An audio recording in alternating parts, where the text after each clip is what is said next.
এখন কিন্তু ভালোই ঠান্ডা পড়তেছে, তো এই ঠান্ডার ভিতরে একটু পাকোড়া খেতে ইচ্ছা করতেছে। তো আর দেরি না করে কিন্তু পাকোড়া বানাতে চলে গিয়েছিলাম রান্নাঘরে। তো কিভাবে বানিয়েছি চলেন আপনাদের সাথেও ভিডিওটা শেয়ার করি। আর এত মজা হয় পাকোড়া, অনেকগুলা পাকোড়া একসাথে খেয়ে ফেলা যায় বসে গল্প করতে করতে। তো চলেন ফুল ভিডিওতে যাওয়া যাক। আসসালামু আলাইকুম, সবাই কেমন আছেন? নিশ্চয়ই ভালো আছেন। আমরা আলহামদুলিল্লাহ আছি, ভালো আছি। পাকোড়ার জন্য আমার লাগবে এখানে বাঁধাকপিটা নিয়ে নিয়েছি, আর তার সাথে আমি পেঁয়াজ কুচি কাঁচামরিচ কুচি দিয়ে দিয়েছি। দিয়ে এখানে একটু লবণ দিয়ে ভালো করে একটু মথে নিই, তাহলে বাঁধাকপিগুলো একটু সফট হয়ে যাবে। আর এই বাঁধাকপির পাকোড়া বানালে আমার বাসায় আর কিছুই লাগবে না, অনেকগুলা পাকোড়া একসাথে বাচ্চারা খেয়ে ফেলতে পারে, এত মজা হয়। তো এখানে আমি একটু মশলা দিয়ে দিচ্ছি, জিরার গুঁড়া দিব, একটু একটা মশলা দিব।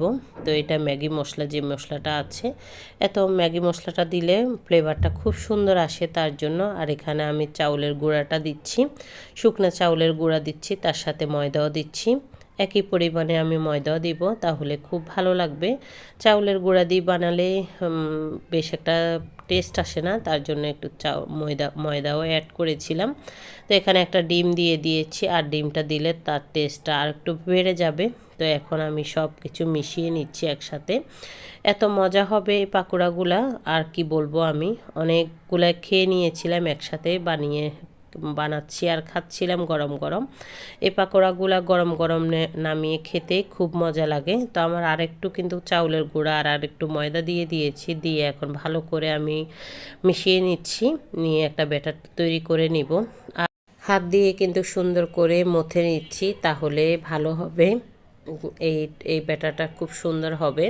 তো আমি সব কিছু মিশিয়ে নিচ্ছি একসাথে, তার সাথে যদি কিছু ধনিয়া পাতা থাকতো তাহলে আরও ভালো লাগতো, কিন্তু ভাগ্যবশত বাসায় কিন্তু ধনিয়া পাতাটা নেই। তো কি হবে চলেন ভেজে নিই, ধনিয়া পাতা না হলেও কিন্তু অনেকটাই টেস্ট হয়েছিল। তো এখানে আমি পরিমাণ মতো তেল দিয়ে দিয়েছি, তার সাথে এখন পাকোড়াগুলো সুন্দর করে দিয়ে দিচ্ছি, দিয়ে কিন্তু সুন্দর করে একটা কালার করে ভেজে নিব, এপিট ওপিট করে সুন্দর করে ভেজে মচমচা করে উঠিয়ে নিব।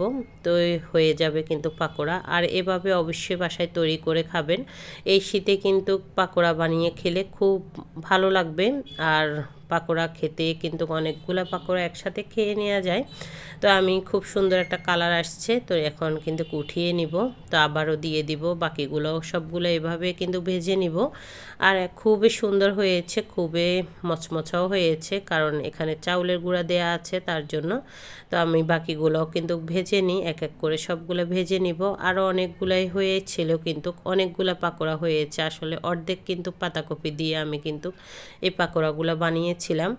তো অনেক অনেক মজা হয়েছিল, এই সন্ধ্যাবেলা কিন্তু বানিয়ে খেতে খুবই ভালো লেগেছে। আর এটা কিন্তু একটু বিকালের নাস্তাই হয়ে যায়, সবাই মিলে বসে গল্প করতে করতে অনেকগুলো খেয়ে নেওয়া যায়। তো আমি সবগুলো ভেজে নিয়ে আসছি, আর এখন উঠিয়ে নিয়ে সরাসরি চলে আসছি টেবিলে। তো এখন কিন্তু খেয়ে দেখার পালা যে কেমন হয়েছে।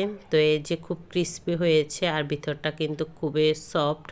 তো এই পাকোড়াটাই সবচেয়ে বেশি মজা হয় আমার থেকে। আমি যতদিন থাকবে বাঁধাকপি ততদিনে বানাবো। আজকের ভিডিওটা কেমন হয়েছে অবশ্যই জানাবেন, ভালো লাগলে একটা লাইক দিয়ে দিবেন।